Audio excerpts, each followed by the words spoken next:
गंगा के इस प्रदेश पर भीलों का अधिकार था और उनके राजा का नाम गुह था।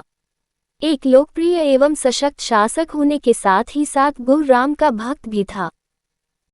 ये ज्ञात होने पर कि राम अपने लघु भ्राता लक्ष्मण और पत्नी सीता के साथ उसके क्षेत्र में आए हुए हैं, वह अपने मंत्रियों तथा परिजनों के साथ उनके स्वागत के लिए आ पहुंचा।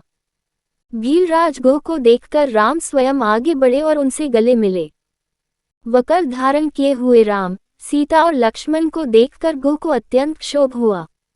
उसने विनयपूर्ण तथा आर्त स्वर में कहा, हे रामचंद्र, इस प्रदेश को आप अपना ही प्रदेश समझें। आप यहाँ का अधिपति बनकर यहाँ का शासन संभाल लें। आपके समान समदर्शी एवं न्यायवेता शासक पाकर यह प्रदेश धन्य हो जाएगा। मैं आपको विश्वास दिलाता हूँ कि यह संपूर्ण भूमि आपकी ही है और हम सब आपके अनन्य सेवक हैं। इतना कहकर गुहराज ने अपने साथ लाई हुई सामग्री को राम के समक्ष रख दिया और बोला, हे स्वामी, ये भक्ष्य, पेय, लेह्य तथा स्वादिष्ट फल आपकी सेवा में प्रस्तुत है। आप कृपा करके इन्हें स्वीकार करें। आप लोगों के विश्राम के लिए व्यवस्था कर दी गई है। अश्वों के लिए दाना चारा भी तैयार है। गुह की प्रेम में वचनों को सुनकर राम बोले, हे निषादराज, आप इस प्रदेश के राजा हैं, फिर भी आप मेरे स्वागत के लिए पैदल चलकर आए हैं। मैं आपकी जितनी प्रशंसा करूं कम है। आपने दर्शन देकर हम लोगों को कृतार्थ कर दिया है। इस प्रकार निषादराज की प्रशंसा करते हुए राम उन्हें प्रेमपूर्वक अपने पास बिठा लिया और मधुर वाणी में कहने लगे, भीलराज, आपको सानंद और सकुशल देखकर मुझे अत्यधिक प्रसन्नता हो रही है। आपके द्वारा लाए गए इन उत्तमोत्तम पदार्थ के लिए मैं आपका अत्यंत आभारी हूँ। किंतु बंधु, मुझे खेद है कि मैं इन्हें स्वीकार नहीं कर सकता।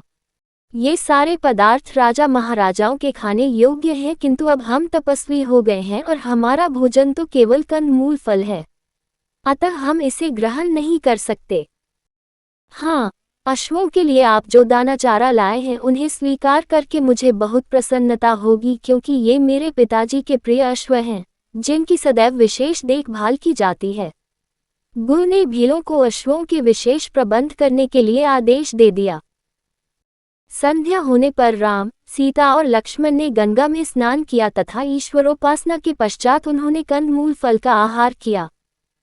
गुहराज उन्हें उस कुटी तक ले गए जहां पर उन्होंने उनके विश्राम के लिए अपने हाथों से प्रेमपूर्वक 3 शैयाएं बनाई थीं। कुटी में पहुंचकर गुह ने कहा, हे दशरथ नंदन, आप इन शैयाओं पर विश्राम कीजिए।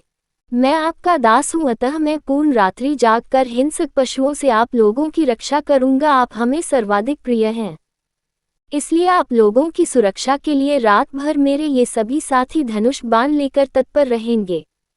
उनकी बातें सुनकर लक्ष्मण ने कहा, हे गुहराज, मुझे आपकी शक्ति, निष्ठा और भैया राम के प्रति आपके अनन्य प्रेम पर पूर्ण विश्वास है।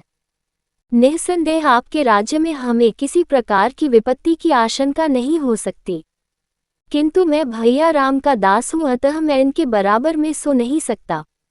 मैं भी रात भर आपके साथ पहरा देकर अपना कर्तव्य पूरा करूंगा।